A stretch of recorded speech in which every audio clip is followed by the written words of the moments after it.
Camilo Cândido Botelho é o meu nome. Tirei minha própria vida, suicidando-me aos 65 anos de idade, e há mais de 50 habito o mundo espiritual. Uma longa espera, muito sofrimento, muito aprendizado. Agora retorno ao plano físico pela misericórdia da lei universal da reencarnação. Vou de novo nascer, crescer, passar por novas provações e, por fim, outra vez desencarnar. Se é justo esse ciclo, se é perfeito para toda a humanidade, não tenho ainda sabedoria suficiente para responder. O que sei mais do que nunca, nesta fase final ou inicial de mais uma existência, é que ao menos uma missão eu cumpri. A de ajudar seres humanos contaminados pelas paixões mundanas, pela vaidade e pelo veneno das desilusões, a nunca desistir da vida, vencidos pela tentação do suicídio. Não conheci Camilo pessoalmente no plano material. Por volta de 1926, meu trabalho mediúnico dentro da doutrina espírita foi solicitado para uma missão desafiadora: o atendimento a espíritos suicidas. Almas perdidas em algum lugar do mundo invisível, entre a dor de uma vida insuportável e os horrores de uma morte premeditada. Uma vida interrompida antes do tempo. Médium de alta sensibilidade, essa jovem chamada Ivone do Amaral Pereira iria ajudar-me a empregar minha modesta experiência como escritor num trabalho realmente útil à humanidade. Seria uma nova obra, diferente de tudo o que eu havia escrito em minha existência terrestre. Um livro não destinado a agradar a críticos literários, mas a cumprir um dever sagrado. Páginas que falassem diretamente aos que sofrem. Palavras que contassem a verdade nua e crua sobre a sedução do abismo que arrasta o incauto para as profundezas da autodestruição. Maduro, sofrido, experiente na dor, pedi à moça que seu dom mediúnico falasse por mim.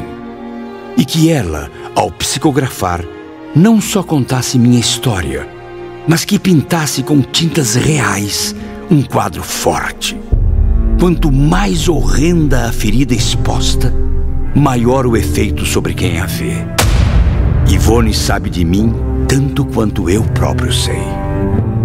Eu morava em Lavras, sul de Minas Gerais, e muito jovem já realizava sessões mediúnicas auxiliadas pela luz do irmão espiritual Leon Denis.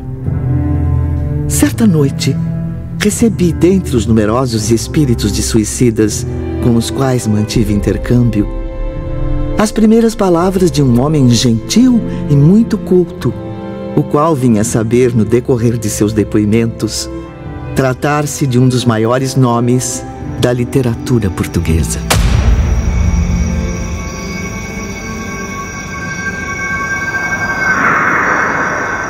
Boa noite, senhorita. Para mim é uma honra e motivo de muita gratidão contar com o auxílio de tão evoluída jovem. Autorizado pela espiritualidade superior, quero iniciar agora meu necessário depoimento ao mundo. Minha vida terrestre e minha existência no além-túmulo serão aqui esmiuçadas, Ivone. Não escreveremos com certeza uma obra romântica, menos ainda poética. Caprichos de literato egocêntrico onde passar longe de nossas linhas. O que se pretende é levar aqueles cujas almas angustiadas não encontram remédio além do suicídio, uma luz que lhes sirva de guia, uma amostragem sem retoques do que os espera caso levem adiante esse ato brutal contra si mesmos. A partir daquela noite, à medida que o tempo passava, nossos contatos mediúnicos iam se transformando. As mensagens de Camilo não eram mais escritas, mas narradas, mostradas como imagens que eu registrava em minha memória, para que depois eu pudesse descrevê-las em palavras magnificamente esclarecedoras. Algum tempo se passou, no entanto, até que a jovem médium encontrasse auxílio e inspiração para publicar meus pensamentos. Por motivos alheios à minha vontade, durante 8 anos, releguei os manuscritos com essas preciosas mensagens ao esquecimento de uma gaveta fechada. E quando as barreiras existentes foram arredadas do meu caminho, Camilo só acudiu aos meus reiterados apelos a fim de comunicar sua próxima volta à existência planetária.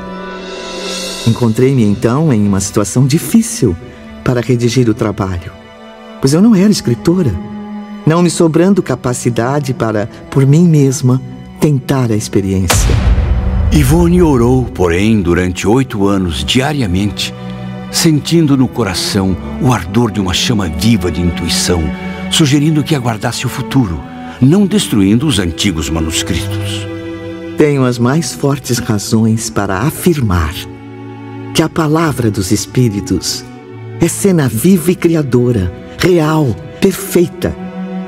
Constitui também uma vibração do pensamento capaz de manter pela ação da vontade o que desejar. Tive a oportunidade de observar a palavra mágica de Camilo, de Victor Hugo, de Charlie e até do Dr. Bezerra de Menezes, a quem desde o berço fui habituada por meus pais a venerar. E eis que, impulsionada por novos contatos mediúnicos, Ivone prosseguiu recebendo e registrando outros fragmentos de minhas narrativas, até que finalmente, em 1946, conseguiu reuni-los. Vivi então momentos mágicos, em que o passado e o presente do nosso Camilo Cândido se tocavam, se enlaçavam. Pequenas coisas, como o esvoaçar da cortina agitada pela brisa, o crepitar das chamas na lareira e até mesmo o perfume no ar, anunciavam à minha sensibilidade a presença de um espírito iluminado. Meu Deus, que vento é esse? Como está frio! Não é possível, estamos em pleno verão. Vejo como se sente, Ivone. Assim fica mais fácil a senhorita ter ideia do frio que senti naquela tarde de inverno tão rigoroso no Porto, em junho de 1890. Abençoada lareira que o meu corpo aquecia, mas pouco podia fazer pelo gelo que me ia na alma. Divertidas, leves, por vezes comoventes, tristes ou terrivelmente assustadoras. Foram assim as experiências que vivi durante todo o tempo em que me comuniquei com o espírito de Camilo. Lições de vida, aprendizados da morte e propostas de recomeço. Tudo eu tive o privilégio de experimentar e transcrever para as páginas de um livro a ser lido pelos olhos físicos e compreendido pelo olhar da alma. Personagens tão reais quanto inesquecíveis irão contar, a partir de agora, a história de um homem que desistiu da vida terrena e aprendeu a duras penas o que é a verdadeira vida, a que não aceita desistência e evolui eternamente. Ensina Leon Denis. Se as lágrimas alguma vez orvalharem tuas pálpebras à passagem de um lance mais dramático, não resistas contra o impulso generoso de exaltar teu coração em prece fervorosa por aqueles que se estorcem nas trágicas convulsões da inconsequência de infrações às leis de Deus. Vamos vivenciar a cada dia as lembranças edificantes de um espírito em busca de luz, mas, sobretudo, à procura de si mesmo. Vamos expor os melhores e os piores momentos na existência além-túmulo de Camilo Cândido Botelho, registrados para sempre nas memórias de um suicida.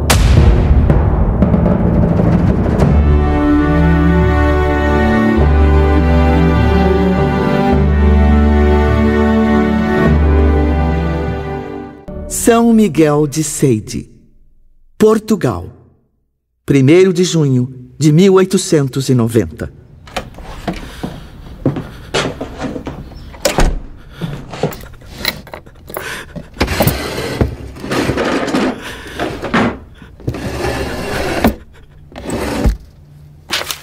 Malditos olhos que não veem! Maldita visão que não me serve mais! Para que viver assim?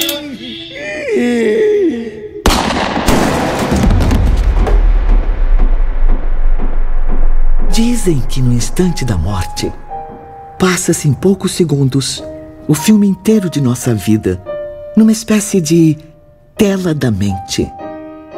Foi o que Camilo viu ao apertar o gatilho contra o ouvido direito.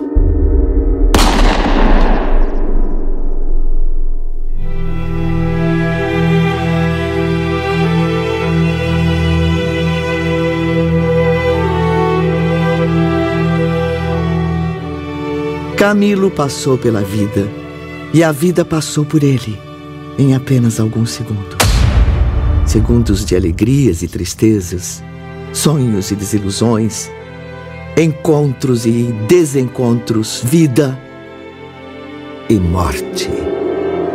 Cenas de uma história que não teve um final feliz, como na maioria dos filmes, mas um desfecho escolhido arbitrariamente por mais um personagem dentre tantos, que decidiu cortar agressivamente o enredo da própria existência, alterando os rumos de sua missão terrestre e desafiando as leis do Criador.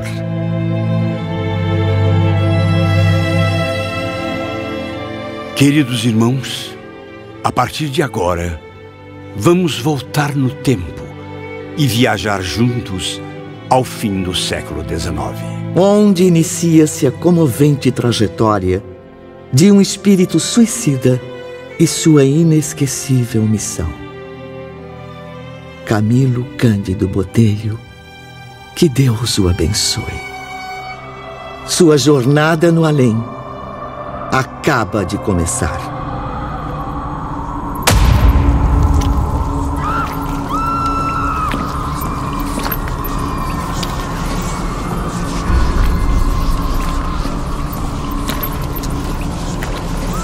Mas que lugar é este? Nunca me senti tão desorientado. Dias, talvez meses a vagar sem saber onde estava. E agora venho parar nesse pântano fétido e escuro. Perdi a noção do tempo e do espaço. Meu Deus, como dói minha cabeça. O que aconteceu comigo? Não é real. Nunca presenciei vales tão profundos, sombras tão densas, cavernas tão sinistras. Onde está a paz, o conforto, a esperança? Só vejo miséria, desgraça, desespero. O Vale dos Leprosos, sobre o qual li em meus estudos religiosos, e que pensei evocar o último degrau do sofrimento humano, seria confortador estágio de repouso comparado a isto. Ao menos entre os leprosos haveria solidariedade. Convém lembrar ou esclarecer que os sofredores do Vale dos Leprosos adotavam-se em boas amizades, irmanando-se no seio da dor para suavizá-la. Criavam a sua sociedade, divertiam-se, prestavam-se favores, dormiam e sonhavam que eram felizes. Mas na caverna onde padeci o martírio que me surpreendeu no além-túmulo, depois do suicídio, nada disso havia. Aqui era a dor que nada conforta, a desgraça que nenhum favor ameniza, a tragédia que ideia alguma tranquilizadora vem orvalhar de esperança. O que há é o choro convulso e inconsolável dos condenados que nunca se harmonizam. o assombroso ranger de dentes da advertência prudente e sábia do mestre de Nazaré. A blasfêmia assintosa do réprobo a se acusar a cada novo rebate da mente flagelada pelas recordações penosas. A loucura inalterável de consciências contundidas pelo vergastar infame dos remorsos. A raiva envenenada daquele que já não pode chorar porque ficou exausto sob o excesso das lágrimas. A surpresa aterradora daquele que se sente vivo a despeito de se haver arrojado na morte. É o inferno na mais hedionda e dramática exposição. Oh, Deus Todo-Poderoso! Onde está o céu, a luz, o sol, o perfume das flores? Perfume das flores!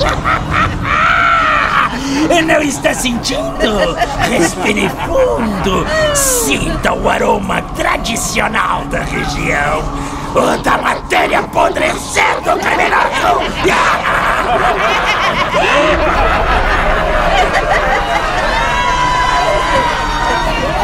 Você foi julgado e condenado a apodrecer neste limbo por toda a eternidade, suicida. Quem mandou tomar veneno? Não! Me perdoe! Eu não faço mais! Eu prometo! De onde vem tanto sangue? Deus, os meus pulsos! Meu sangue está jorrando! Socorro! Eu vou morrer!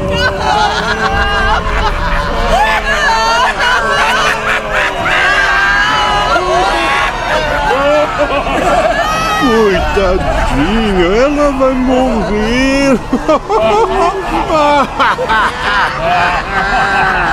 Vai mesmo enlouquecer quando descobrir que morrer para nós é impossível. Daqui ninguém escapa.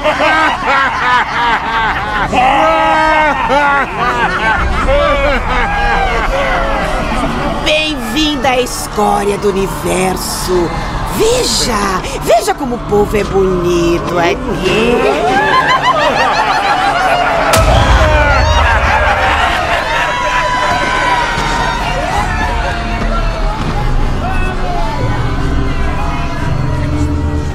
Janeiro de 1891. 6 meses após cometer suicídio, Camilo foi surpreendido com seu aprisionamento nessa região do mundo invisível.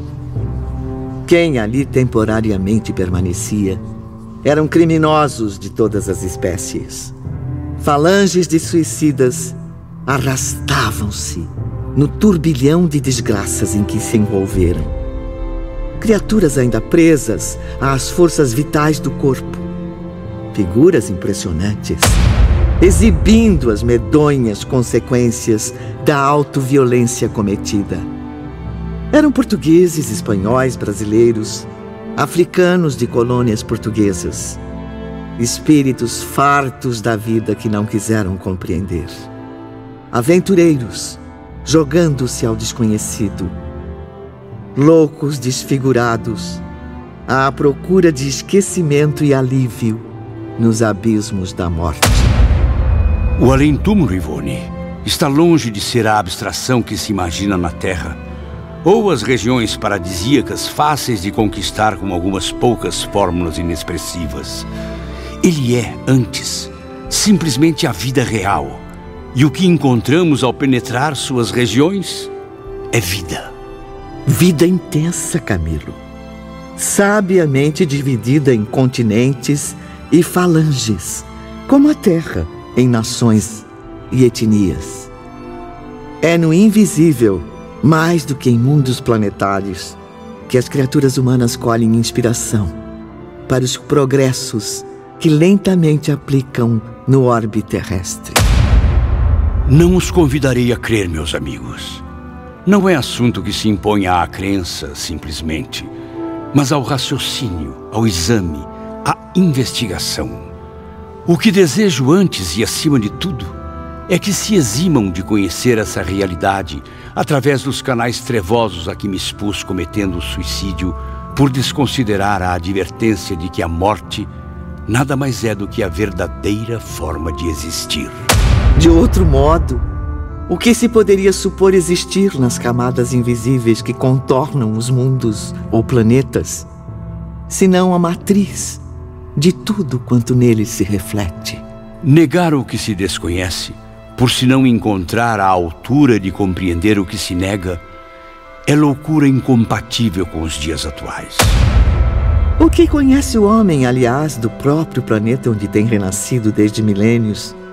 Seu país, a sua capital, a sua aldeia, ou quando possui mais recursos, algumas nações vizinhas, cujos costumes se nivelam aos seus próprios? No próprio ar que respira, no solo onde pisa, o homem encontraria outros núcleos organizados de vida, obedecendo ao impulso inteligente e sábio de leis fundamentadas no pensamento divino, que os aciona para o progresso, na conquista do mais perfeito. Assim sendo, habilite-se, caro ouvinte, você também, desenvolvendo os dons psíquicos que herdou de sua divina origem.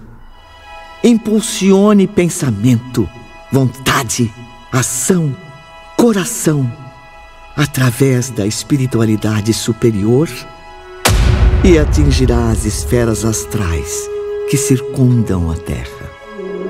Mas a experiência horrível no Vale das Sombras tem me ensinado alguma coisa. Já percebo um pouco mais a minha nova realidade. Sou sim presidiário dessa infinita e nefasta cova do horror. Mas é estranho. Tenho certeza de que não estou sozinho. Não apenas pelas ofensas, choros angustiantes e risos satânicos que aterrorizam meus ouvidos ainda doloridos, mas também porque, mesmo me sentindo cego, não me passam despercebidos o feio, o sinistro, o imoral, o obsceno. Sinto-me cada vez mais acompanhado de perto por uma imensa corja de delinquentes. Meus olhos conservam visão bastante para contemplar toda essa escória. Maldita e nojenta escória! Bando de ratos fedorentos! Cale a boca! Não se acha menos asqueroso com esse ramo cheio de sangue apodrecido na orelha? No mínimo, explodiu a cabeça depois de ter assassinado a esposa, apanhado em flagrante adultério com o vizinho. Eu vou te matar, seu rato!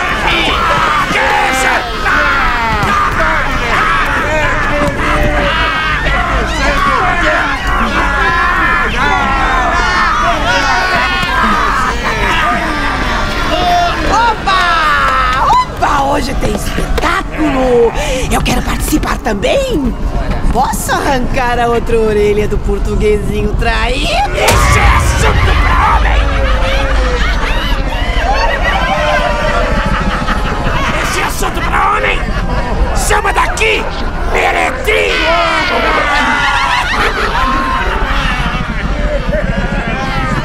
Fui torturado, apedrejado, humilhado, reduzido à condição mais deplorável que um ser humano poderia suportar.